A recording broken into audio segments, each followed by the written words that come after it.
So we'll start now the Sugyas HaGemara on Daf Chav Ches Omid Beis. Tanya, we learned in the Brayso, Rabbi Shmuel Omer, Barak Bar Kai. This scout who went up to the top would say Barak Bar Kai, that the sun is really shining, meaning he emphasizes that it's already Bar Kai, it's already past daybreak, dawn. Rabbi Akiva Omer, Ola Bar Kai. Rabbi Akiva wants more light than Rabbi Shmuel. So he's delaying the beginning of the avodah of Yom Kippur.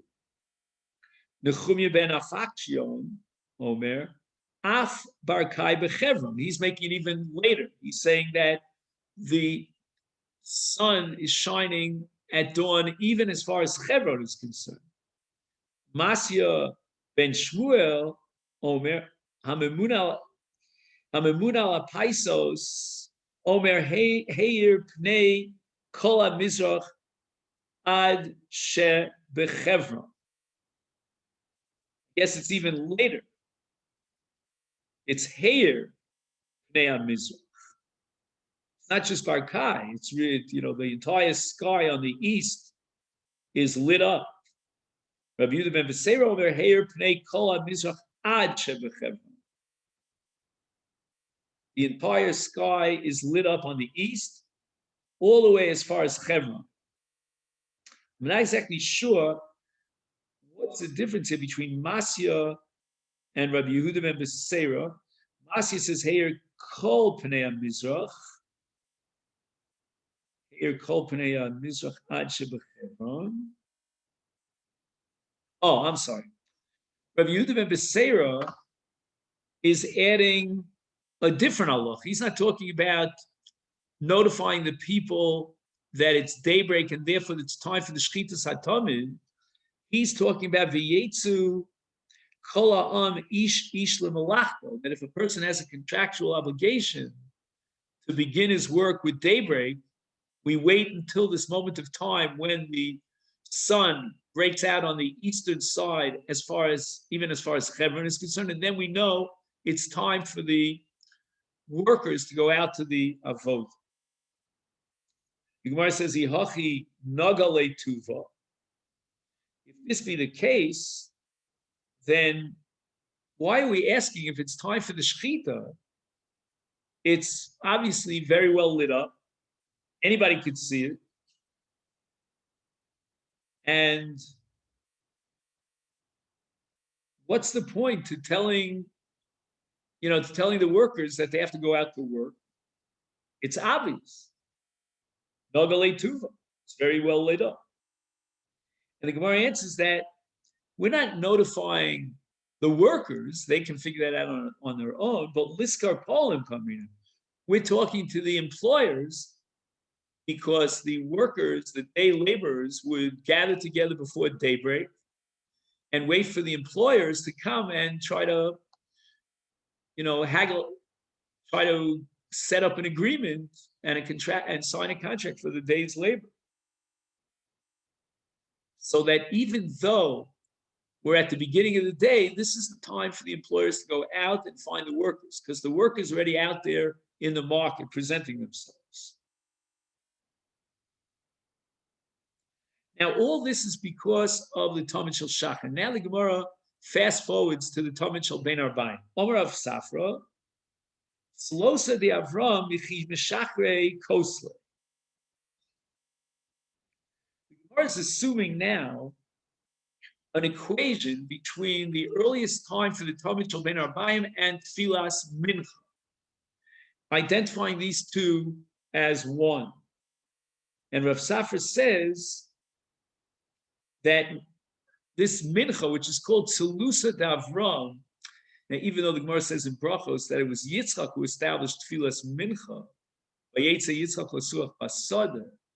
but nevertheless, it seems that Avram davened all three tefillas.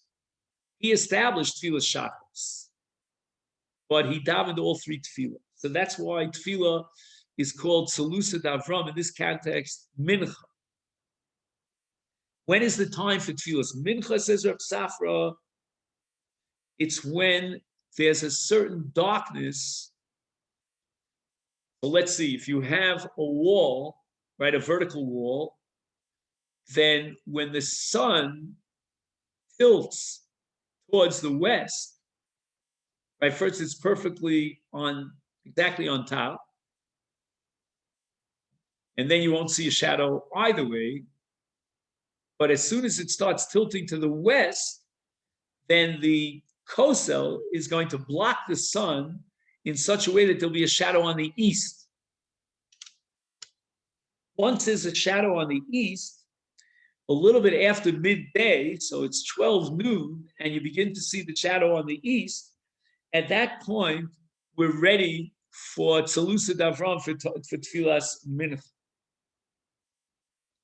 Omer Rav Yosef, Anan me Avram Nekum V'Nigmar. Do we derive any conclusions from Avram Avinu? Now, Avram Avinu becomes the paradigm of what we call Zrizus, which we'll see in just a minute as far as the Akedah is concerned.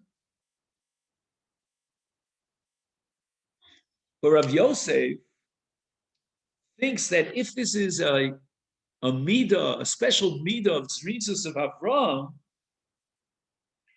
who davened at the first possible moment that he possibly could, I don't know if that has to establish halachas l'doros. Omar Rava says that in fact, it's not impossible to emulate Avram Avinu. Tana gomer me Avram, anan lo gamrina minei. The Tana really will try to emulate the time mincha of Avram, and we should also do the same. Tisanya. We learned in a brisa by Yoma Shmini Yima B'Sarav Loso Malami Shekol Yom Kosh L'Mila Shezrizim Akdim L'Mitzvos, that we should do the Mila as early as possible after daybreak on the 8th day of the baby's birth. And from whence do we derive this halacha that we should try to implement Zrizim Akdim L'Mitzvos from Avram Avinu in the Akedah. It says Shenemar Vayashkim Avram Baboker Vayachvot Tzitzus Chamoro. And Avram sets out towards the Akedah early in the morning, and that sets up a halacha l'doros as far as bris milah is concerned, of Zrizim Akdim L'Mitzvos. Therefore, we don't really understand what Rav Yosef was bothered by when he says, Hanan me Avram nekum v'nigmar. What was his problem? Eloma Rava says, let's rewrite the text of Rav Yosef. This is Rav Yosef's problem. This time, and now we're going to learn a Mishnah in Psachim in Peret Tamid Nishchat. Now, as a general rule, we would probably want to delay the Tamid Shel Bein Arbayim, because in the meantime, we have plenty of Nidar Ridavas. The Mikdash is busy, it's happening. However, Chal Arvei Pesachim Leos Be'erev Shabbos, is Erev Pesach, is on a Friday, and we've got to bring a lot of korbanos. And not only that, we have to do the tzli of the korban before nightfall, because nightfall brings in the Shabbos, and tzlias HaPesach does not override the Shabbos. So there's so much work to be done in terms of the korban Pesach. In the case of Erev Pesach, Chalios Be'erev Shabbos, that we're going to go back to the earliest possible moment for the Tamid Shel Bein Arbayim. And when is that? Nishchat b'Sheish U'Mechza. We're going to start the process of the Shechita of the korban Pesach. Of the Shechita of the Tamid, because the korban Pesach comes after the Tamid. So we're going to start as early as we can. And we would have expected that to be at noon. Instead, the Mishnah in Psachim says, Daf Nun Ches, that we wait another half hour until Sheish U'Mechza. Then it takes an hour to complete the entire avoda of the Tamid. The Karev b'Sheva U'Mechza. After we finish the Sheva U'Mechza, 7.5 hours, then we will begin the process of the Shechita of the korban Pesach. So Rava says, this is what bothers Rav Yosef. As soon as the shadow begins to appear on the eastern side of the wall, at that moment, we know it's noontime, and that's when we can do mincha, and that's when we should be able to bring the carbon tamid. Why are you delaying it by a half hour? So the Gemara is now going to offer a number of answers to this question. My kusha, it's not a kash. Why? The Dilma first, I can offer the following possibility. Kosle de Beis HaMedrash, v'sheish umechta meshachere. Mishum d'lo machavni tuva. Yeah, it's really true that you can determine noon as soon as you see a little bit of a shadow on the eastern side of the wall, if the wall is absolutely vertical. But the walls of the Beis HaMikdash were not absolutely vertical. They were wide on the bottom and narrow on the top. And here in the footnote, he calls them tapered.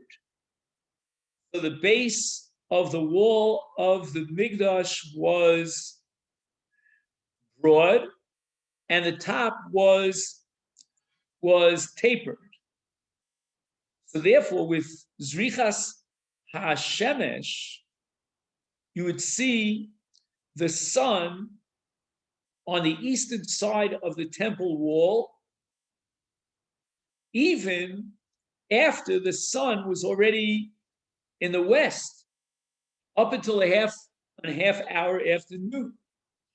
So even though the Tamid Shel Bein Arbayim technically could be brought at midday, and that's when Mincha could be davened, as we saw in Rav Safra, but the Tamid was pushed off and postponed by another half hour because of the structure of the temple walls. Because if you were to shech the Tamid in the Mikdash, when there was still sun on the eastern side of the wall, people think that, you know what, you could bring the Tamid and shech it even before midday. We're talking about the Tamid Shel Bein Arbayim. We have to avoid that situation. Therefore, we postpone the Tamid for a half hour. That's like Gzeira D'Rabbanan.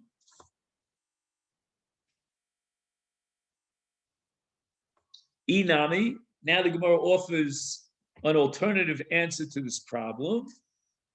Shiny Avram, you know that Avram would daven mincha immediately at noon, a second after noon. But that's Avram. It's Tagminus Gedola Haisa Beliba. He was an expert in astronomy, and he had such wisdom in that area that he was such an expert. He knew the exact time of chatzos, of midday, of noon. However, we're not such great experts in astronomy, and therefore the Chazal decided that we should wait an extra half hour so that we avoid any premature davening. Inami, another answer, which is very similar to the second answer, Mishum de Zakin v'Yoshev b'Yeshiva hab. Avram was a Zakin, and a Zakin means Zesha Kona Chachma. And to be Kona Chachma, you had to sit in yeshiva. Avram Avinu knew so much astronomy that it makes sense, since he was a great scholar and he was always learning in yeshiva, we don't have to be afraid that he would daven too early. He would certainly be very mocked, but we're not in that level of a zaken. And now the Gemara is going to bring a number of sukkim to prove that each one of the avos, and even Eliezer, Eved Avram, were described as zaken. Yoma Rabbi Chama bar Rabbi Chanina, Miyamem Shel Avoseinu Lo Parsha Yeshiva B'Mayim. It was always a yeshiva. Hoyu b'Mitzrayim Yeshiva B'Mayim. How do we know that even when Klal Yisrael were Mitzrayim, there were Jews who were dedicated to learning in yeshiva? We call it the Egyptian yeshiva. Because Shenemar, it says, Lech v'asafta ziknei Yisrael. The word zaken is Misha Kana Chachma.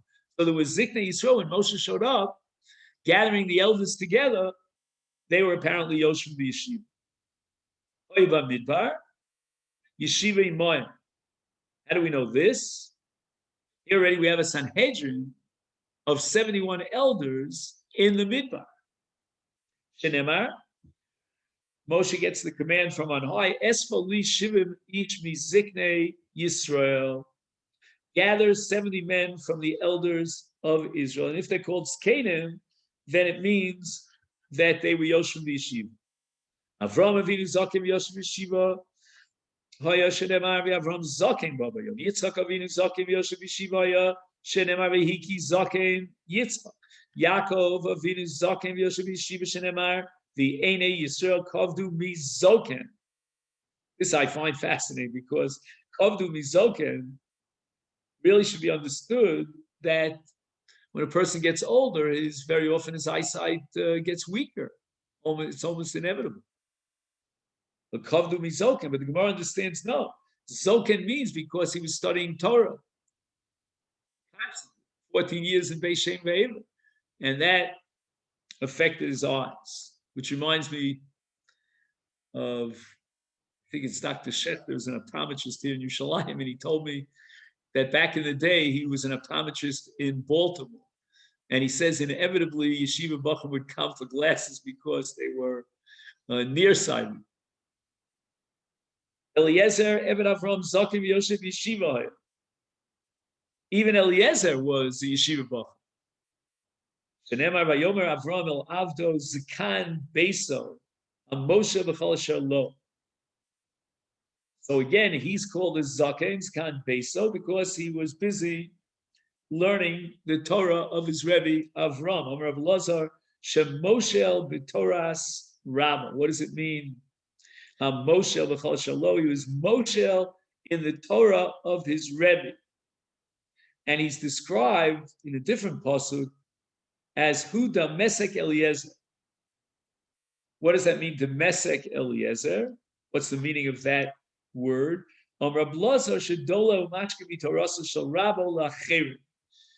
He would soak up all the Torah of his Rebbe of Avram, and then he would transmit it to others so they can drink. Amar Rav Kiyem Avram Avinu Kol Torah Kula Shedemar Ekev Asher Shama Avram Bekoli, and the pasuk indicates that he was Shomer, Shmarti Mitzvosai, Chukosai, Sorosai, and basically Avram and his observance encompass the entire Torah, which means that even before the Torah was given, Avram Avinu observed the entire Torah. You may remember that he was eating matzah on Pesach when the three malachim came by. Amalei Rav Simi Bar Chia LeRav Yema Sheva mitzvahs. How do you know that Avram Avinu was observant of all 613? Maybe he was observing the 7 mitzvahs b'nei Noach. So the Gemara answers, there's no way you could say that Avram's observance was limited to 7 because he also got the mitzvah of Milah, and that jacks it up to 8. So the Yema Sheva mitzvahs of Milah, okay, fine, 7 mitzvahs of Milah, but how do you know he was observed all 613? Amalei and Cain mitzvosai v'sorosai lama. Why does the Torah say that Avram shomer mishmarti mitzvosai v'sorosai? So it means that he was mekayim kol Torah kula, and these words each indicate a different part of the Torah.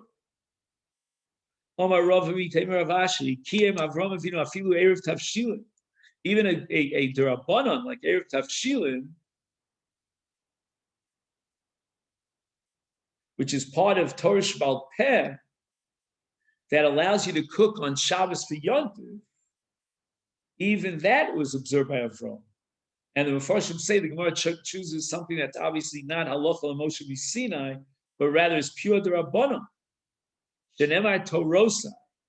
What's the plural of the word Torah? Torosai. Achas Torah Shabbatsav, the Achas Torah Shebal Peh. Something like Erev Tavshilin is purely Torah Shebal Peh. Mishnah says that Masya ben Shmuel Omer. It said Shmuel Omer Amen. Man Omar Hain. Who said Hain? Yes. Ilay Mahachtakoi Igra. If it's the person standing on the roof to scout. Who Cholim Who Mefasher. The Gemara is using an idiomatic phrase. He dreams and he interprets his own dream. In other words, he's asking a question and then he answers Hain. That doesn't make any sense. Ela hachta koya ara, but rather there's someone who's standing on the ground and he responds, Amen.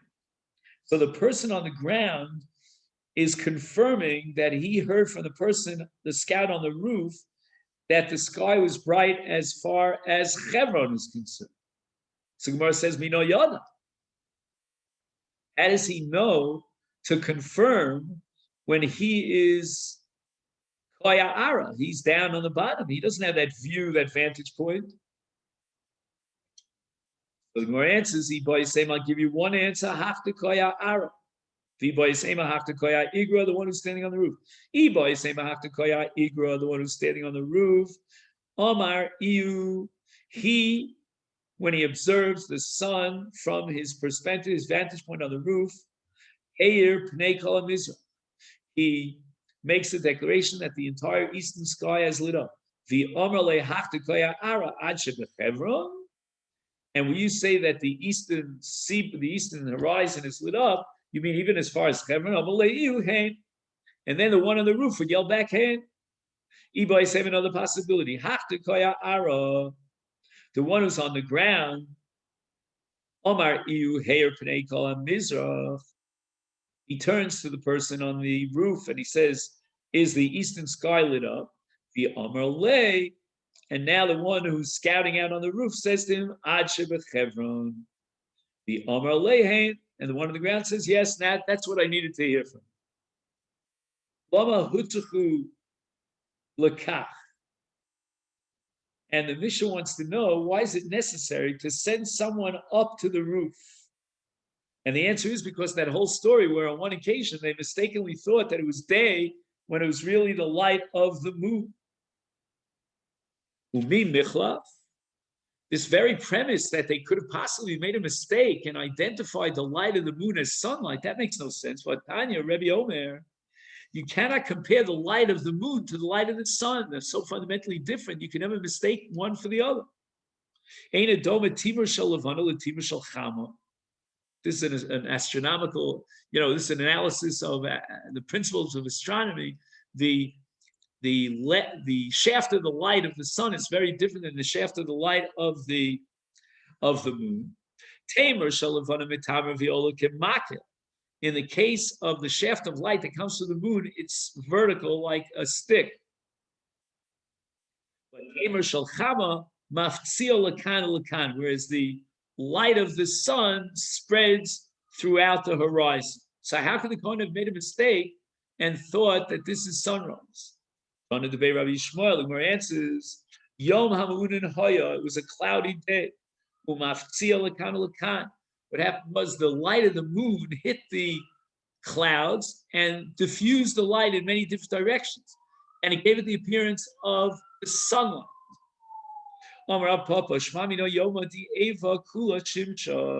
We should derive from this that a cloudy day, on such a day, the sun spreads out in all directions.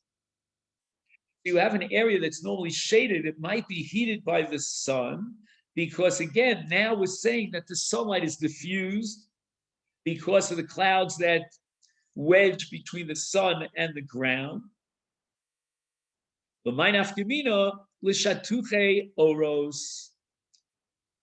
talking about spreading out skins to dry in the sun. And we're saying that if it's a cloudy day, it doesn't matter where he spreads it out, he can dry it in the sun. Inami, another alternative is Darash Rava, Isha lo tolish lo b'chamu lo b'chami chama. We're talking about kneading a dough on Pesach. And what happens is that as a result of hot sun or hot water, which is heated by the sun, it speeds up the process of leavening. And we don't want that to happen because maybe she'll be making chametz. And we have to know that the sun on a cloudy day spreads around throughout, and therefore is a problem of doing an outdoor kneading of the dough. Omar Rav Nachman, the heat of the sun on a cloudy day is even more dangerous, for skin diseases and so forth than on a clear day. Dona de challah. As a mnemonic device, he says, remember a jar of vinegar, which is normally sealed so that you don't lose the strength of the vinegar, pungent smell of the vinegar. But if you make a small hole in the jar, then this concentrated pungency will be released. And so too on a cloudy day, the heat of the sun is trapped behind the clouds. And when there's a break in the clouds, there's built up heat and it bursts out with great force. And shvire de shimsha kashu shimsha. As a result, it could have a blinding effect. And even though it's a cloudy day, we don't pay attention to the sun on a cloudy day. It might be even more blinding than on a clear day. The simonech dilfa. It's a dripping. A constant dripping on one spot is more painful than if you immerse the entire body in some sort of a liquid. And finally, here on the top of Chav Tes Amud Aleph, here Hure Avera Kashu Me Avera. Just fantasizing about sin is more destructive to the spiritual makeup of the person than the sin itself, because he's constantly focused on these thoughts, on these fantasies, and that's very harmful. The simonech recha de bisra, and I'll give you a mnemonic device, and that's the aroma of roasting meat. The smell of roasting meat is extremely disturbing to someone who cannot eat the meat.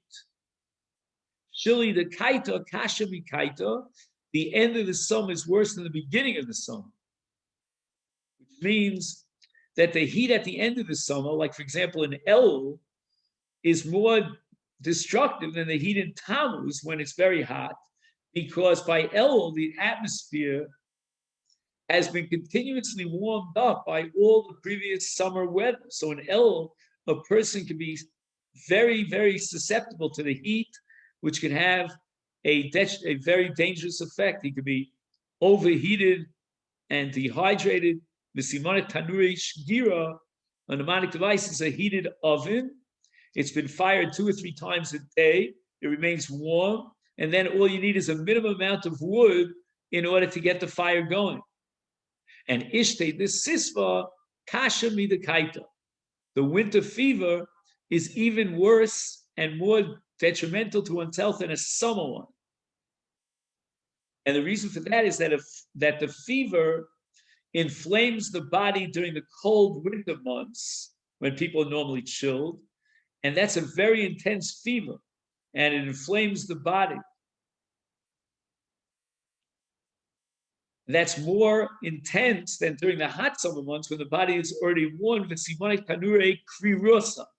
And as a mnemonic device, I'll give you a cold oven where you need a lot of wood to fire up a cold oven. And similarly, if a person is flushed with fever in the winter, he will be very ill. Rahman al-Islam.